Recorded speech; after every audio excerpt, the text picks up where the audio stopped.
안녕하세요 여러분. 4월 8일 금요일 매일기도회 시작하겠습니다. 다같이 사도신경 고백하십니다. 전능하사 천지를 만드신 하나님 아버지를 내가 믿사오며 그 외아들 우리 주 예수 그리스도를 믿사오니 이는 성령으로 잉태하사 동정녀 마리아에게 나시고 본디오 빌라도에게 고난을 받으사 십자가에 못 박혀 죽으시고 장사한 지 4일 만에 죽은 자 가운데서 다시 살아나시며 하늘에 오르사 전능하신 하나님 우편에 앉아 계시다가 저리로서 산자와 죽은 자를 심판하러 오시리라. 성령을 믿사오며 거룩한 공예와 성도가 서로 교통하는 것과 죄를 사하여 주시는 것과 몸이 다시 사는 것과 영원히 사는 것을 믿사옵나이다. 아멘. 오늘 하나님께서 저희들에게 주시는 말씀은 요한계시록 2장 9절 말씀 보시겠습니다. 요한계시록 2장 9절 말씀입니다. 제가 가지고 있는 성경책 400쪽입니다. 400페이지 2장 9절입니다. 내가 내 환난과 궁핍을 알거니와 실상은 내가 부요한 자니라. 자칭 유대인이라 하는 자들의 비방도 알거니와 실상은 유대인이 아니요 사탄의 회당이라. 아멘. 참 부와 참 복을 누리십시다 라는 말씀입니다. 참 부와 참 복을 누리십시다. 한국 교회 성도들은 축복에 대한 설교를 좋아한다는 얘기가 종종 나옵니다. 사실 풍요화와 이 복은 모든 세계 사람들이 다 공통적으로 기대하고 바라는 것이 아닌가, 그런 말씀이 그런 영원하는 그런 그들의 염원이 될 것입니다. 또 이러한 것을 약속하는 설교는 성도들에게 굉장히 유쾌하게 들리기도 합니다. 또한 성경도 하나님 말씀에 순종하는 자에게 임하는 풍성한 축복들을 쭉 열거해주고 있기도 합니다. 그러나 많은 경우 성도들이 이런 축복들을 현실적인 안락이나 경제적인 어떤 풍요로만 직결시키기 때문에 성경이 가르치는 참된 부와 그리고 참된 복의 바른 의미를 쉽게 잃어버리곤 한다라는 사실을 우리가 기억해야 할 것입니다. 또 이런 태도는 성도들이 현세적인 그 판단 기준을 아차 잘못하면 무비판적으로 수용하게 만든다는 것이죠. 그래서 현실적으로 잘 되면 좋은 신앙이고 현실적으로 이 뭐가 잘 안 되면 나쁜 신앙이라는 지극히 단순하고도 독선적인 그런 판단에 빠뜨리게 되는 것입니다. 바로 이러한 자세 때문에 지금 우리들의 교회 안에는 물질주의적인 사고방식이 가득 차 있다고 염려하는 그러한 원로 목회자들이나 신학자들이 많이 계십니다. 따라서 우리는 성경이 가르치는 진정한 부와 진정한 그 복의 의미를 바르게 이해해서 우리 신앙생활에 그릇됨이나 치우침이 없어야 하겠다는 것입니다. 그러면 성경이 말하는 부와 복은 무엇입니까? 사실 성경이 가르치는 그 부와 복에 관해서는 복잡한 설명이 필요 없습니다. 성경은 철저하게 굉장히 영적입니다. 그리고 미래적인 관점에서 부와 복을 가르치기 때문이라는 것입니다. 물론 우리는 특히 구약의 많은 곳에서 신앙의 대가로 물질적인 축복과 현실적인 평안이 약속되거나 아니면 믿음의 사람들에게 부와 평안이 보상으로 주어지는 장면을 신명기나 욥기서에 보면 거듭 목격하곤 합니다. 즉 하나님께 순종하면 물질도 풍부해지고 가정도 평안해지나 불순종하면 가난과 고난이 따르는 것이 삶의 원리로 주어져 있다라는 것입니다. 자, 그러나 구약의 이런 가르침은 하나님의 자녀가 누릴 영원한 축복의 그림자밖에 되지 않는다는 것을 우리가 알아야 됩니다. 즉 이 말은 무슨 뜻이냐? 즉 현세적인 축복은 하나님의 자녀가 얻을 영혼의 평안과 훗날 영원히 누릴 영원한 축복의 그림자일 뿐이라는 것입니다. 그 말이 맞죠. 저는 처음에 이 말 뜻을 어떻게 이제 이전에 목회자들이 너무 기독주의적으로 우리 기독교가 흘러간다는 것을 막 지탄하는 그렇게 평가가 나오고 이럴 때 좀 성경의 구약에는 이렇게 그게 분명히 명시되어 있는데 왜 저분들이 저러나 그런 마음이 들더라고요. 근데 이제 이 얘기들을 제가 받아들이고 수용하면서 그런 부분에 대한 것들이 가질 수 있는 객관적인 안목이 이렇게 생겨나는 거죠. 여러분도 좀 이런 객관적인 분별력을 좀 가지시면 좋겠다라는 마음에서 이 말씀을 되새겨봅니다. 즉 이 말의 의미는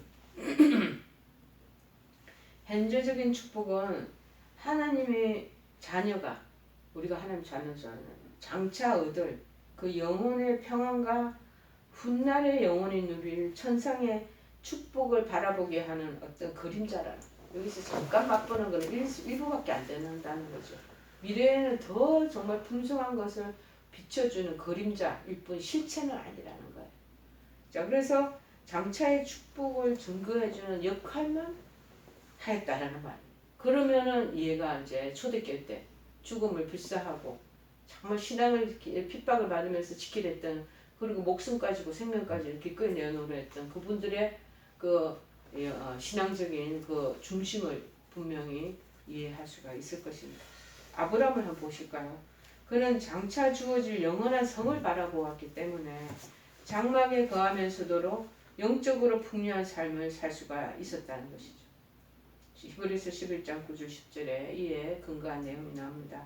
믿음으로 그가 이방의 땅에 있는 것 같이 약속의 땅에 거류하여 동일한 약속을 유업으로 함께 받은 이삭 및 야곱과 더불어 장막에 거하였으니 이는 그가 하나님이 계획하시고 지으실 터가 있는 성을 바랐음이더라. 오늘 본문을 보면 예수님이 보시는 부와 가난의 기준은 너무 분명히 또렷이 보여집니다. 이 스무나 교회의 신앙은 예수님이 칭찬하실 수준이라는. 그럼에도 불구하고 그들은 현실적으로 환난과 궁핍으로 시달리고 있는 것입니다. 그러나 예수님은 그들에게 실상은 부자인 교회라라고 아예 공포를 해버리시잖아요. 선언하고 계시잖아요. 반면에 요한계시록 2장 17절에 여기에 반하는 교회는 어디냐? 두아디라 교회. 이 두아디라 교회는 정반대였어요. 귀 있는 자는 2장 17절에 이렇게 말합니다. 귀 있는 자는 성령이 교회들에게 하시는 말씀을 들을지어다. 이기는 그에게는 내가 감추었던 만나를 주고 또 힌들을 줄 터인데 그 돌 위에 새 이름을 기록한 것이 있나니 받는 자 밖에는 그 이름을 알 사람이 없느니라. 자,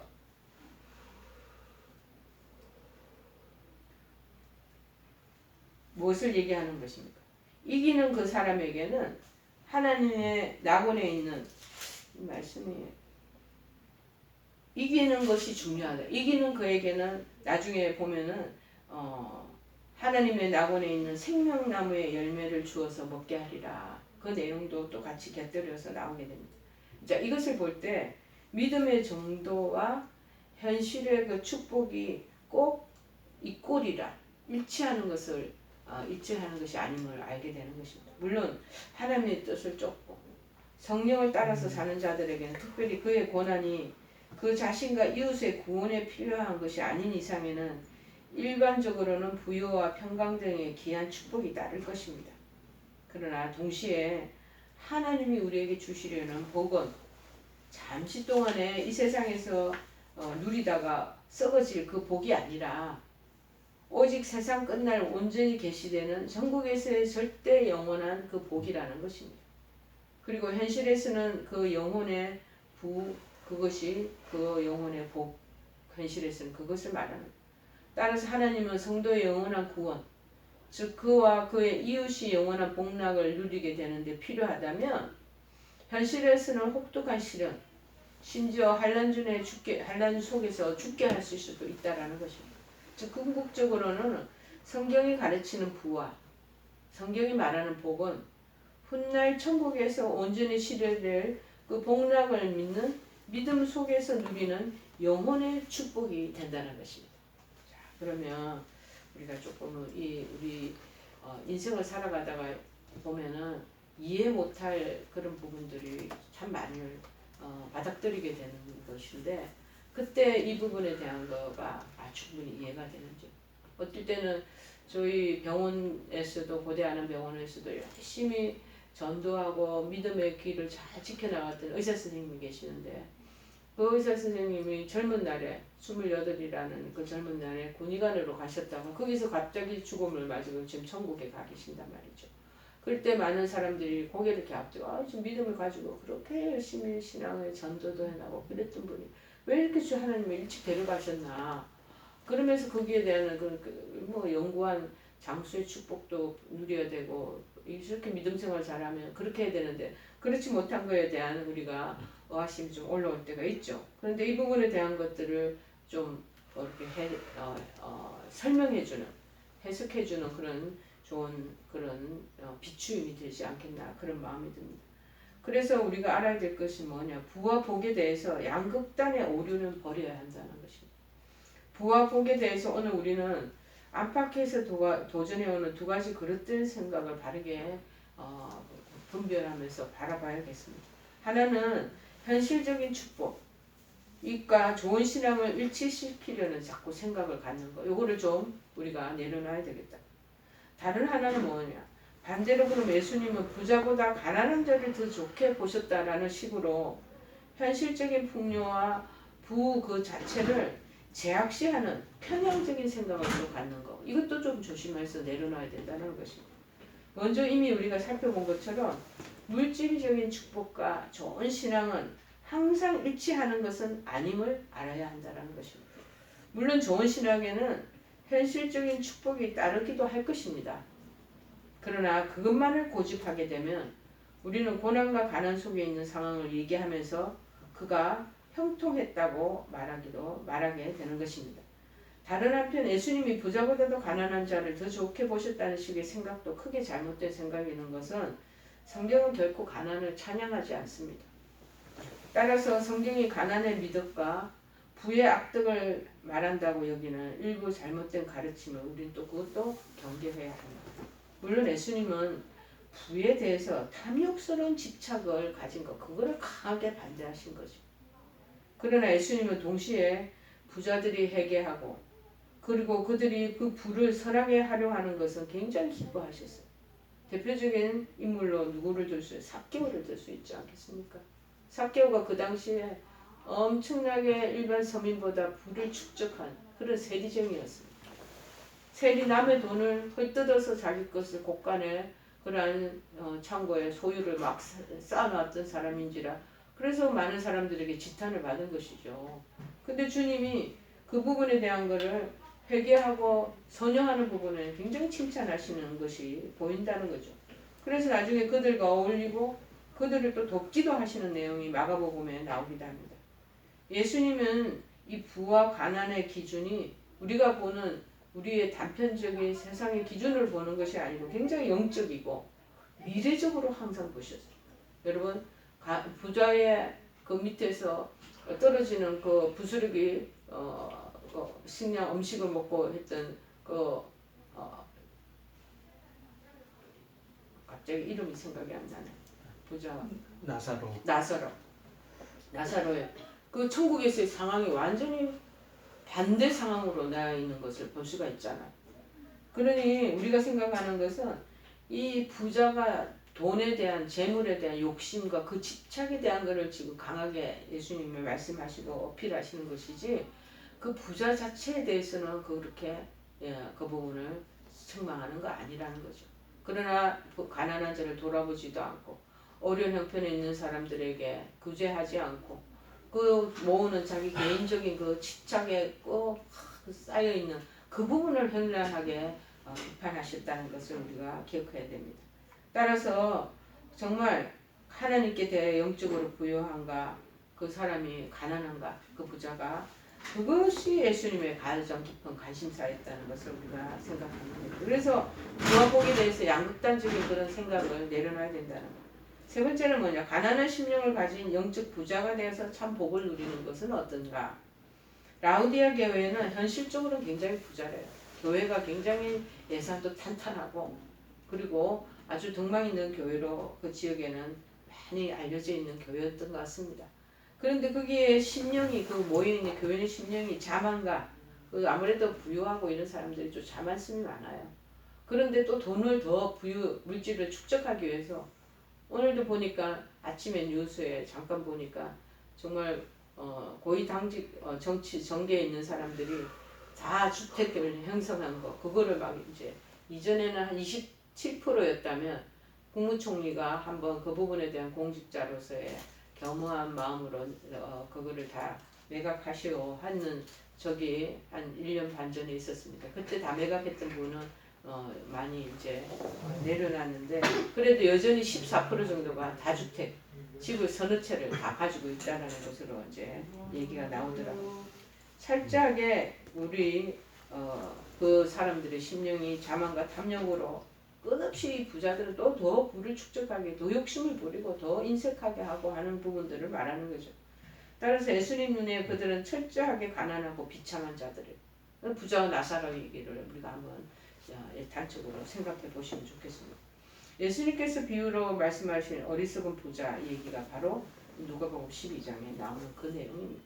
예수님은 현실적으로 부유하지만 하나님께 대해서는 너무나 빈곤한 이 사람의 비참함을 말씀하고 계시지 않겠습니까? 성경이 말하는 부자는 누굽니까? 그것은 가난한 심령을 가진 사람을 말합니다. 마태복음 5장 3절에 말하잖아요. 심령이 가난한 자는 복이 있나니 천국이 그들의 것이며 지금 비록 니네들이 어렵고 힘든 상황에 있지만 언젠가는 그 땅에 가면 니네들이 더 큰 그 놀라운 부를 영적인 풍성함을 누리게 될 것이다 라는 것을 말하고 마음이 늘 그렇게 좀 청렴하고 그런 식으로 되어 있어야 된다는 것을 말하는 것 아니겠습니까? 그리고 오직 하나님께서만 절대 영원한 복락을 주실 수 있음을 알고 믿는 자를 말하는 것입니다. 바로 또한 스무나 교회가 그랬어요. 가난한 심령을 가진 자는 현실적으로 볼 때 또 가난한 사람일 수도 있고 부자일 수도 있어요. 부자라고 다 우리가 매도를 하면 안 되겠죠. 가난한 자라고 다 옳다고 생각하면 또 안 되겠습니다. 그는 아리마대 요셉과 같이 높은 지혜와 경제적인 능력을 가진 자일 수도 있고 마음의 심령이 또 가난한 사람이 또 두렵돈을 헌금한 가난한 가보같이 경제적인 약자일 수도 있다는 것. 잘 배우고 부유하지만 마음이 또 비어져 있는 사람들이 있을 수가 있다는 것. 그러나 그들의 공통점이 뭐냐? 그들이 진심으로 자신의 가난함과 연약함을 하나님 앞에 인정해요. 그리고 하나님만을 의지하며 그리고 살고 있다는 그 사실, 그것 때문에 그들의 심령이 가난하다라고 말하는 것이죠. 이들은 하나님이 아니면 자신의 존재는 아무런 의미가 없다는 것을 진실로 고백하는 자가 아니겠습니까? 이들이야말로 천국을 이미 소유한 그리고 장차 완전히 소유할 그런 부자들이 된다는 것입니다. 그래서 하나님께 대해서 부유한 이들은 재물이요 부유한 갑부들인 것입니다. 곧 이들은 이 땅에 있는 어떤 곳에도 마음을 빼앗기지 않고 오히려 그것을 제어하고 마음대로 그 마음을 자기네가 매니저할 수 있기에 그래서 부유한 자가 된다라는 것입니다. 우리는 바로 이러한 가난한 심령을 가진 영적 부자가 되어야 하는 것이 아니겠습니까? 여러분, 요새 물질 많는 시대, 자본주의 시대, 돈으로는 다 모든 것이 된다고 생각합니다. 이런 세상에서 우리 살고 있는 우리들이지만 우리는 꿈에서라도 돈과 물질의 가치로 우리 자신과 다른 사람의 신앙을 평가하는 그런 어리석음을 범하지 않도록 믿음의 사람들은 조심해야 할 것입니다. 성경은요, 결국 부나 가난 중 어느 것도 그 자체로 가치를 평가하지 않습니다. 오직 하나님 앞에 바르게 서 있는 영혼, 그 영혼만이 누리는 기쁨, 그것을 지금 교훈하고 가르치는 것입니다. 그리고 이런 자만이 참으로 부유한 자다라는 것을 증거하고 있지 않겠습니까? 우리는 모두 세상에 대해서 욕심으로 부유하고 하나님께 대하여 오히려 빈궁한 자가 되는 삶의 궁극적인 실패자가 되지 않아야 할 것입니다. 가난한 심령을 가진 참 부자가 되어야 됩니다. 그리고 그런 자에게 주어지는 진정한 현재의 축복의 영혼의 축복과 장차 천국의 복락을 이루어가는 저희들 모두가 되기를 간절히 축원해 드립니다. 찬송가 우리 그러면서 516장 찬송하시겠습니다. 옳은 길 기도를 마치겠습니다. 하늘에 계신 우리 아버지여, 이름이 거룩히 여김을 받으시오며 나라의 마옵시며 뜻이 하늘에서 이룬 것 같이 땅에서도 이루어지이다. 오늘날 우리에게 일용할 양식을 주옵시고 우리가 우리에게 죄 지은 자를 사하여 준 것 같이 우리의 죄를 사하여 주옵시고 우리를 시험에 들게 하지 마옵시고 다만 악에서 구하옵소서. 대개 나라와 권세와 영광이 아버지께 영원히 있사옵나이다. 아멘.